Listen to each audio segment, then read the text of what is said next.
Oh, a few massive thunder blast lightning flashes over, and we have found Cadenhead. Oh, I've got a wet foot now. Oh, wait for it.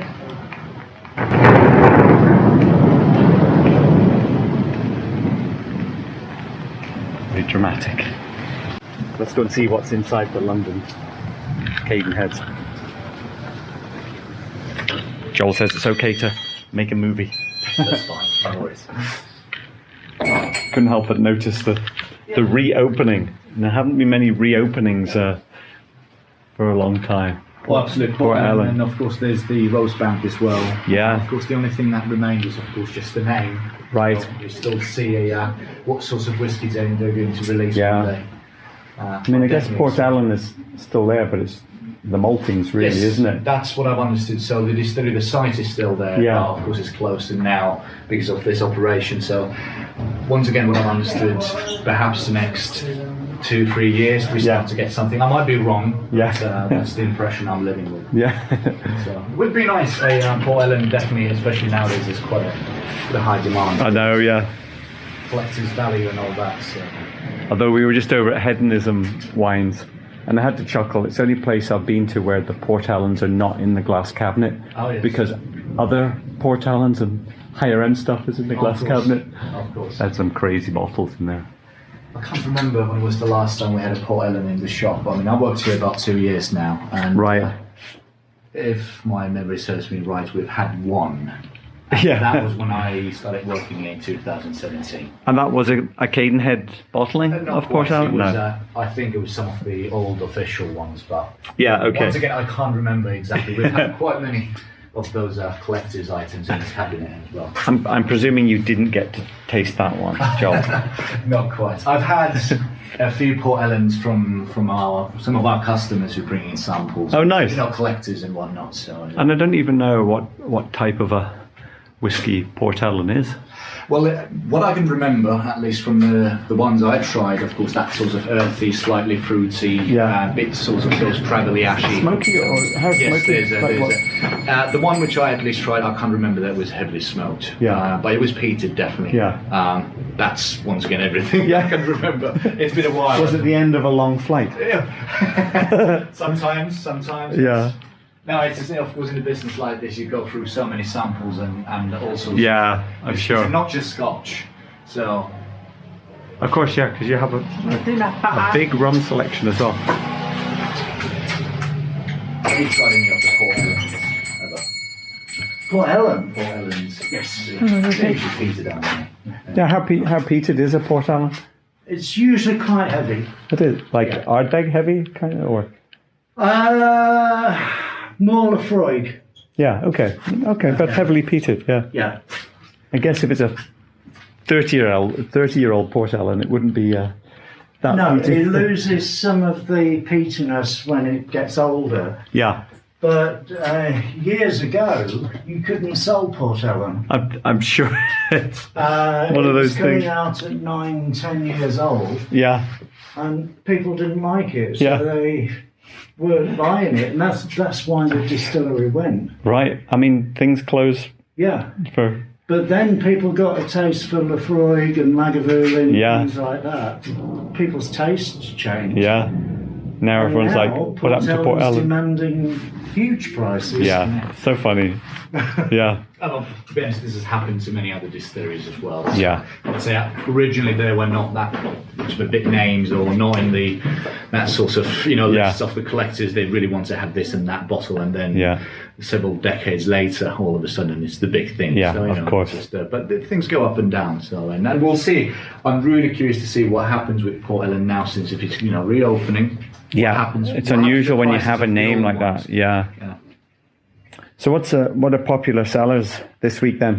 Well, this week, definitely, I have to say, some of them are already gone. As you can see, we've got a few empty spaces. We had some Linkwood. Oh, yeah. 13 years old. It was the wine cask finish. Nice. That flew off the shelves. Yeah. Of course, Belmenic. We're talking about usually the other finishes than ex-bourbon cask. Yeah, sure. And usually they disappear very quickly. Obviously, Like sherry and rum or whatever it might be. Exactly.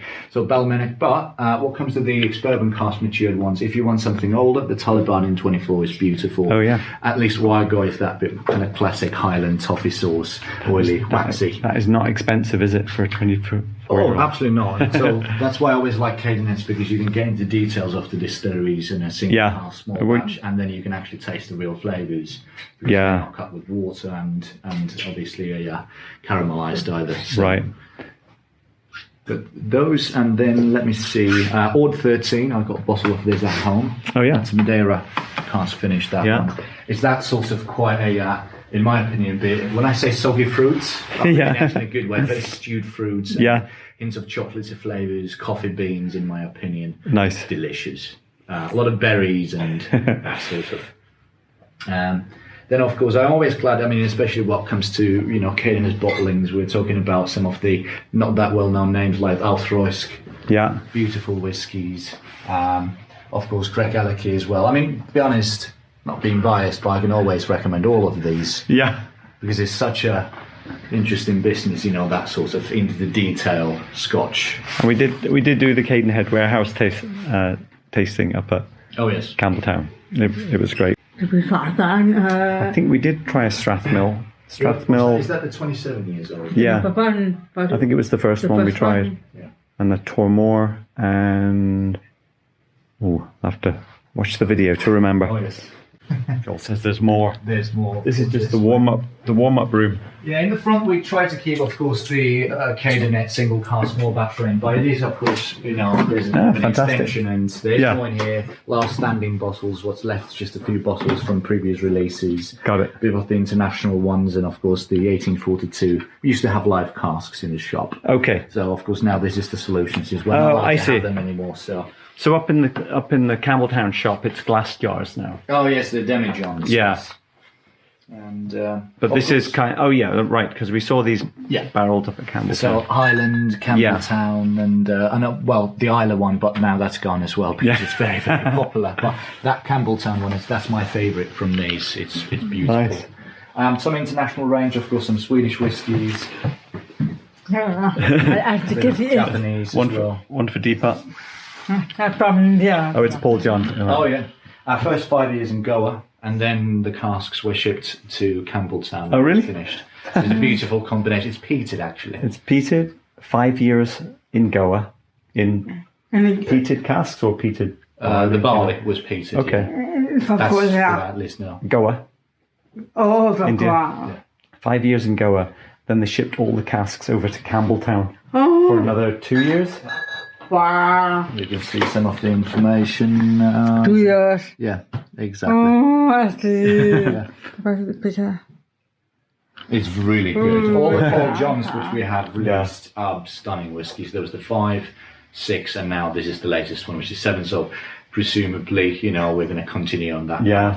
path. So it's 5 years there at the back 2 years of 7 years. Yeah. But 5 years in Goa will be more like 10 years in Campbelltown. Or more than maybe 15. There's always a glass cabinet somewhere. What's lurking in here?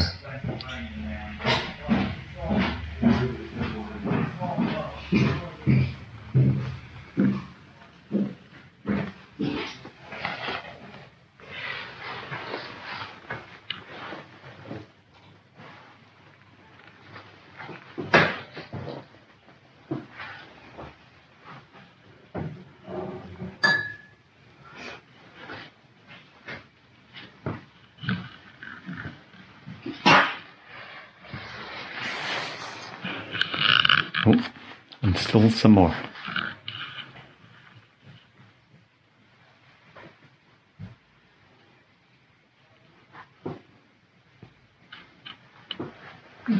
Thanks, guys. Thanking you. See you next time. See you. Oh, hang Bye. on. Where's that mini? I almost left the mini behind. Yeah, don't forget your mini. We can have a little taste. Oh, and we almost forgot the umbrella. Thank you very much. Service. See you later. Bye now. Bye bye.